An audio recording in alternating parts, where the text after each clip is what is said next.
Joe, apparently a year earlier, had attempted some sort of practice run of this stunt. It was not the full amount of dirt. It was some smaller amount of dirt, and he had managed to get out. And so he was really confident in himself. And so for this big televised event, he had decided to really up the ante and make sure it was clear he was not only as good as Houdini, but better than Houdini. And so he was going to have 3 feet of dirt put on his coffin first, and then 4 feet of wet cement put in on top of that.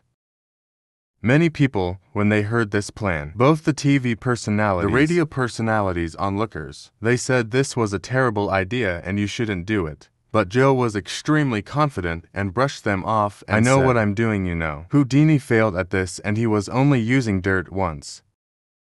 Joe was in his coffin at the bottom of the 7-foot hole. He looked up at his assistant standing over the grave, waiting for a signal, and he gave it to them and kind of shouted up to them that he was ready. His team very excitedly began shoveling dirt into the hole. But after only a couple of minutes, when less than a couple of feet had been put in the hole, they heard Joe yelling out from inside of the coffin. And so everything stopped. The staff jumped in and they pulled the dirt out until they could finally get the lid of the coffin off. And they found Joe. He was alive, but he was very shaken up, and he kind of sat up and said, "The chain around my neck is too tight. You gotta readjust the chain." Now all these onlookers at this event, they heard Joe say this,